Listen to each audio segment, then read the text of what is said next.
Nalipat ang eksena sa Somalia City kung saan ay may mga kawal na nagronda sa ibabaw ng pader. Isang kawal ang napatingin sa ibabaw ng kalangitan at tila may napansin ito na kakaibang bagay. Kaya kaagad naman tinignan ng mga ito ang nasa ere, at ating makikita na ang air balloon pala ito na patungo na sa lungsod na may kumikislap na ilang bagay. Ilang sandali pa ay ang mga kumikislap pala na bagay ay mga palaso na patungo na sa mga kawal. Habang nasa ere na ang mga palaso ay sumigaw si Elisa na huwag nilang tantanan ang pagkakawalan ng palaso para hindi makapagbigay ng alarma ang mga sundalo. Kaagad naman sumang-ayon ang mga ito sa utos ni Elisa. Samantala ang mga kawal naman ay nagpanik na at sumasayaw na ng tinikling sa pag-iwas ng mga palaso, kaya isa sa kanila ang nag-utos na kailangan daw nilang magtago. Nag-utos pa ito na gumanti daw sila ng pag-atake. Subalit nagsabi ang isang sundalo na masyado malayo ang target at hindi aabot ang kanilang atake. Dahil dito ay sinisikap na lang ng kawal na protektahan ang kanilang mga sarili gamit ang kanilang mga shields, kasabay na nagsabi na kung anong bagay daw ang nasa ibabaw nila. Maya-maya pa ay nag-utos na muli ang isang sundalo na patunugan ang kampana. Habang nakatago ang mga ito ay nagsabi ang isa na mahihirapan daw silang gawin iyon sapagkat walang tigil daw ang pag-ulan ng palaso. Subalit nagalit lang ang kanilang pinuno dahil kung walang isang magpunta ay lahat sila ay papupuntahin niya doon o kung hindi naman ay papatayin niya silang lahat.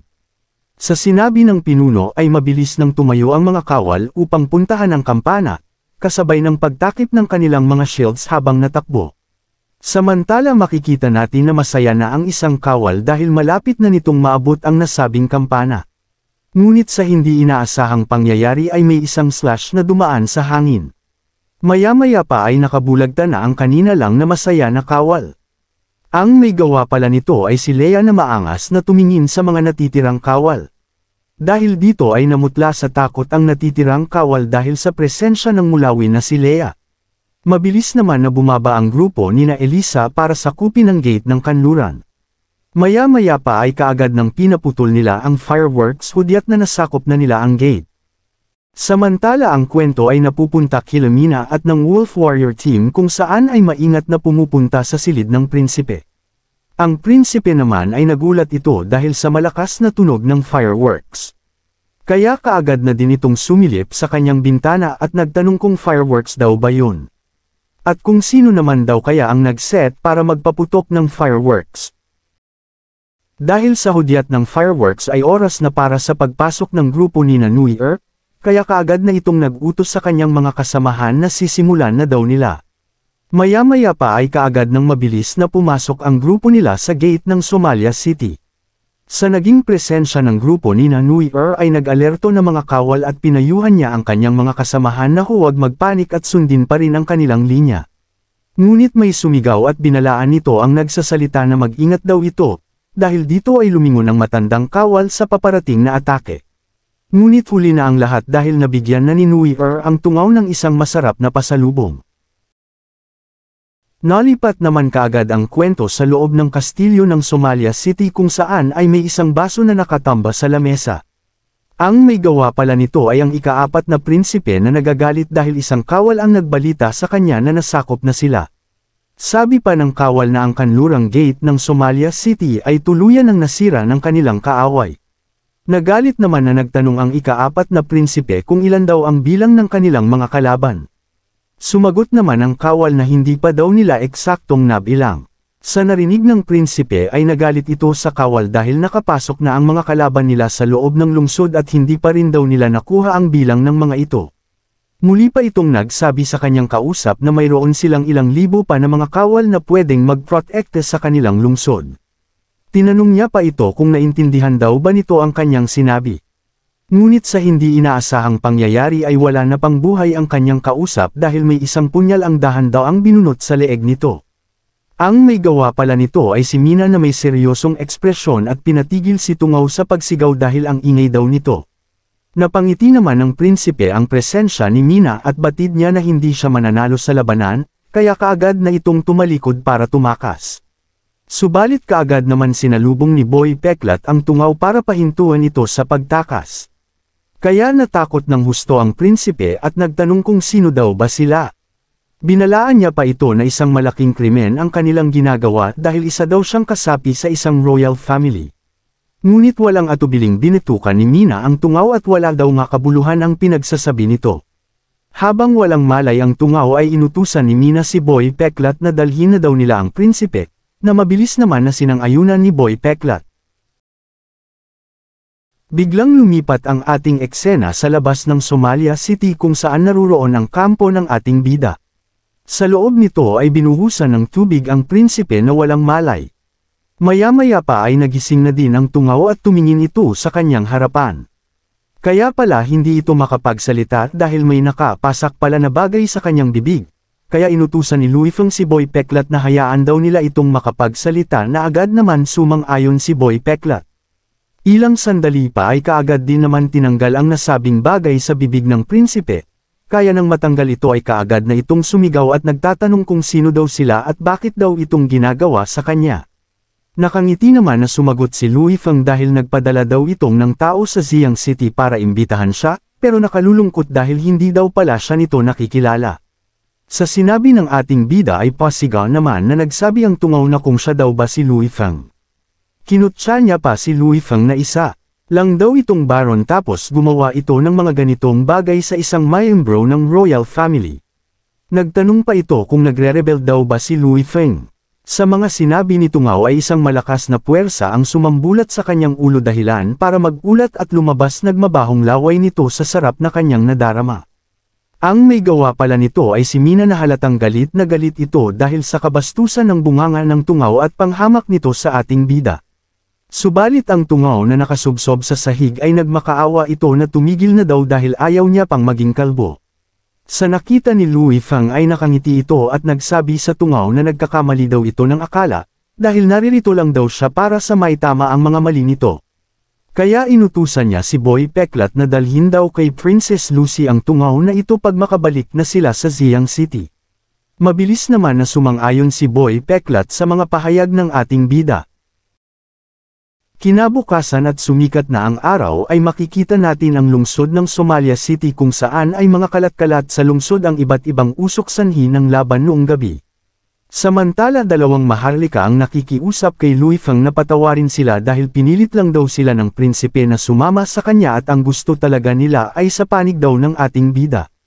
Maging ang isang Tungaw ay nakikiusap na pakawalan daw sila dahil isa daw siya ang nagpunta sa Xiang City noon at dumalo sa ginawa nitong auction. Subalit ang ating bida ay tila wala itong naririnig at hindi man lang niya ito pinansin at dumaan lang ito sa kanilang harapan. Labis naman nagalit si Mina dahil sa mga maharlika na nag-asta na parang mga inosenteng Tungaw, pero niyaya na ni Luifeng si Mina para umalis. Pero nagalit palalo si Mina dahil ang mga Tungaw daw na iyon ay mga walang kwentang nilalang at mga walang hiya. Subalit ngumiti lang si Luifeng at sinabihan si Mina na hayaan na daw nila ito dahil marami pang katulad nila ang kanilang makikita. Nakangiti naman muli si Luifeng na nagsabi kay Mina na dalhin daw siya nito kung saan may malapit na mataas na lugar. Dahil may kailangan lang siya na masiguro na ilang bagay. Mabilis naman na sumang-ayon si Mina sa nais ng ating bida. Makalipas ang ilang sandali ay napupunta na sina Luifeng at Mina sa ilang mataas na lambak at natatanaw nila ang buong lungsod ng Somalia City. Nagtanong naman si Mina kay Luifeng kung may naiisip daw bang ilagay si Luifeng sa lugar na ito. Sumagot naman ng oo si Luifeng, kasabay nito ay ipinakita niya ang mapa na kanyang hawak. Sinabi ni Luifeng na ang lungsod ng Somalia City ay napapalibutan ng mga kabundukan. Pinaliwanag pa nito na ang daan papasok at palabas sa lungsod ay ang tanging daan lang sa gawing kanluran. Muli pang nagsabi si Luifeng na pagmasdan daw nito ang patag na lupain na talagang matataba ang lupa at malawak na pwede nilang bungkalin. Dagdag pa nito na ang Xiang City sa hinaharap ay hindi na nila paglalaanan ng taniman at ang magandang plano ay gawin na lang na isang malaking storage ng mga pagkain ang buong Xiang City sa buong kanluran. Kaya masaya na inutusan ni Luifeng si Mina na magpadala daw ito ng sulat sa Xiang City patungo kay Barvo upang sabihan na magdala dito ng mga pananim. Dagdag pa nito na kailangan nilang may segowa sa lalong madaling panahon ang taniman, kaya pumili daw sila ng mga magagaling na craftsmen upang pumunta dito para sa pagdisenyo ng kanilang gagawin na taniman. Kaagad naman na mabilis na sumang-ayon si Mina sa utos ng kanyang master Luifeng. Habang pinagmamasdan ni na Louis Feng at Mina ng Somalia City ay nakangiti na nagsabi si Louis Feng na sa susunod na taon ay may magaganap pagbabago sa lugar na ito. Matapos ang matagumpay na digmaan sa Somalia City, ang ating kwento ay napupunta sa lugar ng Land of Chaos kung saan ay orihinal na teritoryo ng mga Maharlika ngunit ngayon ay isa ng pagmay-ari ni Bella. Isang orc naman ang ipinakita sa larawan at ito ay nanggaling sa lahi ng mga Fox at ang pangalan nito ay si Ryan. Masaya itong nagsabi sa kanyang kausap na buti na lang daw at nakabalik na sila. Ang kausap pala nito ay ang pinuno ng isang hukbo na parang kalabaw ang sungay at nagtanong kung ano daw ba na harvest nila ngayon. Mga harina daw ba? Mabilis naman na sumagot ang kalabaw na wala daw silang nakuha. Pinaliwanag nito na ang mga mangangalakal daw ay alam naman na nakawan sila kaya hindi daw ito tumuloy na dumaan dito sa teritoryo nila. Ang nilalang na ito ay si Obi na isang orc na galing sa lahi ng mga Ox. Sa narinig ni Ryan ay nalungkot ito dahil kung ganoon daw ay tila kukulangan sila ng supply ngayon at hindi sasapat ang kanilang mga pagkain. At habang pinagmamasdan nito ang mga orc ay muli itong nagsabi na dahil sa reputasyon ng kanilang Lord Bella ay parami pa ng parami ang mga orc na sama-sama sa kanila. Napansin naman ng kalabaw ang mga ito kaya kaagad na siyang nagsabi kay Ryan na kailangan na muna nilang ma-report ito sa kanilang Lord Bella baka sakaling may maisip itong magandang paraan. Malungkot naman na sumang-ayon si Ryan sa sinabi ni Kalabaw Obi. Kaagad na pupunta ang eksena kung saan ay sumigaw si Bella at nagtanong kung tunay daw ba na makikipagdigmaan si Louis Feng sa ika-4 na prinsipe. Nag-aalala pa itong nagtanong kung kumusta naman daw si Diz. Kaagad naman pinakalma ni Obi si Bella dahil ayon sa kanyang nasagap na balita ay ang buong Siang City ay wala pa naman pinsala at maayos daw ang lahat. Sa narinig ni Bella ay nag-aalala ito na kinakabahan at balisa. Muli pa itong nagsabi na kailangan daw niya gumawa ng paraan na maibalik si Diz sa kanila dahil napaka-mapanganib. Kaya bilang isang kapatid ay posigaw itong nag-utos kay Obi na kalabaw na puntahan daw nito doon sa Siang City si Diz at sunduin ito.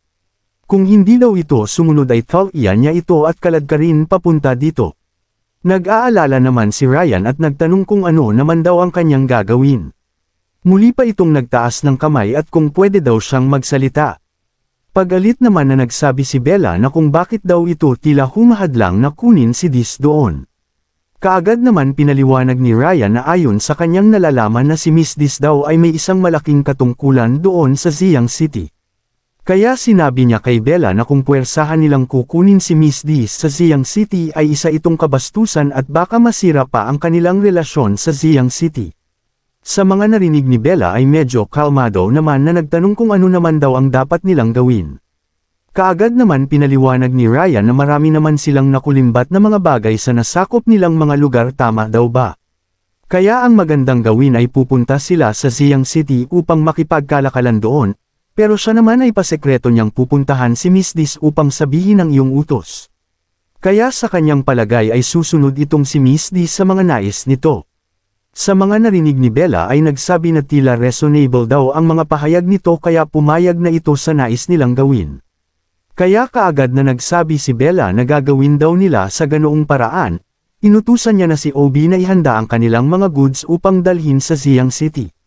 At sinabihan niya si Ryan na sumama din daw ito doon. Nagtaka naman na nagtanong si Ryan kung bakit pati daw siya. Sumagot naman si Bella na medyo mahina ang bungo ni Obi kaya mas marapat na samahan niya ito. Bahagyang nagsabi naman si Obi na tila medyo nasaktan daw siya. Samantala ang kwento ay napupunta sa kastilyo ng Siang City. Sa loob nito ay iniabot kay Annie ang isang report patungkol sa kanilang pagawaan ng tela. Isa pang nilalang ang nag-abot muli ng report patungkol naman sa kanilang big market na kaagad naman tinanggap ito ni Annie. Kaagad naman binasa ni Annie ang lahat ng report at nagtanong siya na tila mayroon na naman problema sa big market, dahil daw ba ito sa mga maharlika na mga ginang. Kaya utusan daw nila ang guard department na ayusin ang isyu na ito. Maging ang proyekto nila sa water supply ay wala pa daw dito ang report. Kailangan daw niya ito makita kung wala ng problema sa construction nito at sa kung nasa ligtas daw ba ang mga materyales na gagamitin. Muli pa nitong sinabi na ang mga iron ore sa Laterite City ay ilagay daw muna nila sa warehouse number 5 at utusan ang guard department na magpadala ng sapat na tao patungo doon para mabilis na matapos. Maging si Nicole ay nakita ang report sa isang tindahan dahil mali daw ang kalkulasyon, dahil ang income noong nakaraang linggo ay nasa 700 na gold coins subalit ngayon ay tila iba na ang naitala. Kaya kailangan daw niya itong puntahan upang maimbestigahan ang nasabing tindahan. Habang labas-pasok ang iba't ibang tao sa opisina ni Annie ay nagpunta si Lucy upang magmasid. Napansin niya na tila ang mga tao daw ay kumikilos kahit wala si Louis Feng. Bukod pa dyan ay paano kaya nagawa ni Louis Feng na madala ang mga taong ito ay gumawa ng magkatulong. Napansin niya din na halos lahat ng mga tao na naririto ay akma sa kanilang mga kasanayan, kaya talagang nakakamangha daw itong si Louis Feng. Napansin naman ni Nicole ang presensya ni Lucy, kaya nagtanong ito kung na-boring na daw ba ito. Sumagot naman si Lucy na hindi naman daw at siya ay, hindi na pinatapos ng pagsalita si Lucy dahil masaya na nagsabi si Nicole na tama daw ang pagdating nito. Pinaliwanag ni Nicole na may bagong produkto na ilulunsad si Louis Feng at kailangan ng isang maharlika na pwedeng mag-advise. Nakangiti pang nagsabi si Nicole na wala nang ibang maharlika maliban kay Lord Louis Feng dito sa kastilyo, kaya sana daw ay matulungan sila ni Princess Lucy.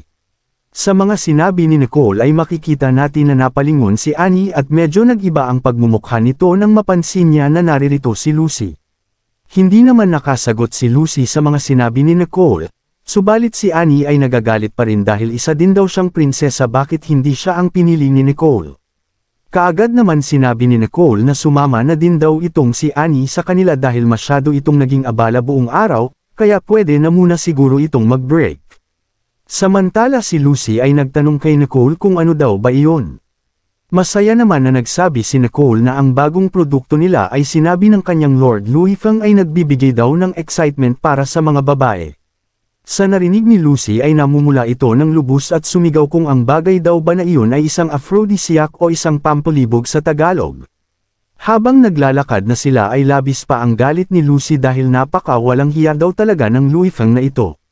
Samantala pinagmamasdan naman ni Annie at Nicole ang reaksyon ni Lucy at blanko ang kanilang mga isipan dahil sa kinikilos ni Lucy. Kasabay naman dito ay kaagad nang nabahing si Louis Feng sa hindi malamang dahilan. Napansin naman ni Mina kaya nagtanong ito kay Louis Feng kung nilalamig daw ba ito. Kailangan daw ba nito magsuot ng balabal? Nakangiti naman na nagsabi si Louis Feng na ayos lang daw siya, at tila may mga tao lang siguro na nagsabi sa kanya ng masama. Samantala bumalik ang eksena sa reception hall ng Xiang City at ating makikita na may mga iba't ibang bagay na naruroon sa lamesa at pinagmasdan itong ng tatlong dilag. Kaagad naman binuksan ni Lucy ang isang bagay at nagsabi sa kanyang sarili na ito daw ang pinagkakaguluhan ng mga kababaihan.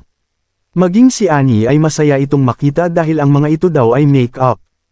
Isang bagay naman ang ipinakita ni Nicole at tinanong niya si Annie kung alam niya daw ba ang bagay na ito. Nakangiti naman na nagsabi si Annie na hindi niya daw ito alam. Sa sinabi ni Annie ay tila nadismaya si Nicole dahil hindi naman daw alam ni Annie ang bagay na ito bakit daw ito excited. Kaagad naman tumanggos ang ilong ni Annie at mayabang na nagsabi na ang lahat daw ng mga bagay na dala ng kanilang Lord Louis Feng ay mabuti para sa kanya, kaya advance lang daw ang kanyang excitement.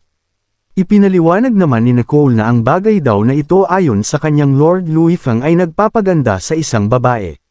Pinagmasdan naman ni Annie at nagtanong kung papaano daw dahil isa lamang daw itong pirasong papel. Samantala napagtanto na ni Lucy na mali ang kanyang hinala kanina, at nagsabi pa ito na ito daw pala ang sinasabi ni Nicole na magiging excited ang mga babae dahil sa bagay na ito. Maya-maya pa ay inutusan na ni Nicole si Lucy na maupo para subukan daw nila ito sa kanya, na kaagad naman sinang-ayunan ni Lucy.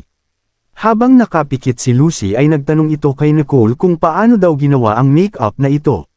Sumagot naman si Nicole na binigyan daw siya ng kanilang Lord Louis Feng ng recipe. Ang mga materyales daw ay honeycomb, petals, vegetable oil at pearl powder. Sa narinig ni Lucy ay pinahinto niya si Nicole dahil ang pearl powder daw ba na ito ay ang pearl na kanyang alam. Nagtaka naman na sumagot si Nicole na oo, tunay na gawa daw talaga sa tunay na perlas ang pearl powder na ito. Mayabang naman na nagsabi si Annie kay Lucy na huwag na daw itong mag-ulat dahil hindi sila mauubusan ng perlas.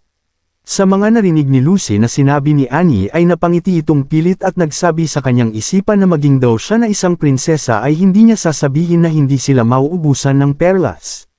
Gaano daw kaya kadami ang perlas ng Ziyang City? Mabilis naman na sinimulan ni Nicole ang pag-makeup kay Lucy. At ilang sandali pa ay masaya itong nagsabi mas maganda pa daw tingnan ngayon si Lucy. Maging si Annie ay namangha ito sa kanyang nakikita dahil higit pa daw sa prinsesa ang itsura ni Lucy ngayon. Kaagad naman nagsabi si Lucy na kailangan niyang makita ito kasabay ng pag-abot ng salamin sa kanya. Maya-maya pa ay tumama sa atin ang pinaganda pa lalo na si Princess Lucy. Kaya nang makita niya ang kanyang sarili sa salamin ay hindi siya makapaniwala na kung sarili daw niya ba ito. Muli pa itong nagsabi sa kanyang isipan na kaya pala pinagkakaguluhan ito ng mga babae lalong-lalo na ang mga maharlika. Samantala nais din na subukan ni Annie at masaya itong nakiusap kay Nicole na gawin din daw sa kanya. Masaya naman na sumang-ayon si Nicole sa excited na si Annie. Ngunit hindi na nasimulan ni Nicole ang pag-make-up kay Annie dahil isang tao ang nagsabi sa tatlo na paparating na daw ang kanilang Lord Louis Feng at halos naririto na daw ito. Sa mga narinig ni Annie at Nicole ay masaya ang dalawang dilag dahil nakabalik ng ligtas ang kanilang Lord Louis Feng. Kaagad nalipat ang eksena sa gate ng Ziyang City at sinalubong ang grupo ni Louis Feng ng mga residente at binabati sila sa kanilang pagkapanalo. May dalawang tungaw naman ang nagtaka dahil kahapon lang daw ibinalita ang patungkol sa digmaan, subalit nakabalik na itong si Louis Feng ay halos wala itong pinsala. Sumang-ayon naman ang isang tungaw at kailangan daw nilang makausap si Louis Feng sa lalong madaling panahon dahil kung hindi ay mawawalan sila ng benepisyo. Bumalik naman ang eksena sa kastilyo kung saan ay nakangiti na nagsabi si Louis Feng na naririto na daw siya. Kaagad naman sinalubong ni Nicole si Louis Feng at binati niya ito. Maging ang magandang si Lucy ay binati si Louis Feng sa pagkapanalo niya sa nasabing digmaan. Napansin naman ni Mina at Louis Feng ang kagandahan ni Lucy. Kaya namangha ng husto si Mina dahil napakaganda daw ni Lucy. Maging si Louis Feng ay namangha at nagtanong kung nagawa na daw ba ang cosmetic. Masaya naman na sumagot si Lucy na nagawa na daw at siya ang ginawang test ni Nicole kung ano ang epekto. Masaya naman nagsalita si Louis Feng na napakaganda daw nito, at pwede din daw ito na maging spokesperson sa cosmetic brand. Samantala biglang dumating si Annie at tinawag niya ang ating bida, sabay-sabay naman na tumingin ang mga ito kay Annie. Masaya na binati ni Annie sina Louis Feng sa kanilang pagbabalik, mapapansin natin ang kakaibang pagmumukha ni Annie. Dahil dito ay sabay nang humagalpak sa tawa sina Louis Feng at Mina. Nagalit naman si Annie dahil ano daw ang pinagtatawanan ni Mina. Ngunit hindi sumagot si Mina at lalo pa itong tumawa at maluha-luha pa ito. Pati si Nicole at Lucy ay bahagya din na pangiti at pinigilan lang nila ang paghalakhak, ngunit si Louis Feng ay kaagad itong lumapit kay Annie at pinunasan nito ang makapal na make-up sa kanyang mukha. Sinabihan niya ito na nakalimutan daw ni Annie na ikalat ang pulbos sa kanyang mukha. Nahihiya naman na pinagmamasdan ni Annie ang ating bida at wala na din itong nasabi pa. Ngunit kaagad itong inibo ang usapan at nagsabi na marami daw mga tao ang nais makipag-usap sa iyo simulan nang mabalitaan nila ang pagkapanalo mo sa digmaan. Sumagot naman si Louis Feng na alam na niya daw ito, pero ayaw niya muna makipag-usap sa ngayon. Mabilis naman na nagtanong si Annie kung kailan daw ang plano nito na kausapin sila. Sumagot naman si Louis Feng na sabihan daw ni Annie na 2 araw ay hindi muna siya tatanggap ng bisita. Pero mayroon daw gaganapin na fashion show mamaya at pwedeng kausapin niya sila patungkol sa negosyo. Sumang-ayon naman si Annie sa pahayag ni Louis Feng. Muli pang sinabi ni Louis Feng na isasama daw nila ang The Rental Right of Fabric Technology. Nagulat naman si Annie sa sinabi ni Louis Feng at nagtanong kung anong fabric technology. Hindi naman sinagot ni Louis Feng ang tanong ni Annie bagkus ay tumingin ito kay Lucy at nagsabi na dala daw nila ang kanyang kapatid at ano daw ang gagawin nito sa kanya. Sa narinig si Lucy ay nalungkot ito na halata sa kanyang mga mata. Samabit pilit itong ngumiti at sinabihan niya si Louis Feng na ikulong lang daw muna ito hanggat hindi niya pa alam ang kanyang gagawin para sa kanya. Napansin naman ni Louis Feng ang pag-aalala ni Lucy, pero tumungo lang ito at sumang-ayon sa nais ni Lucy.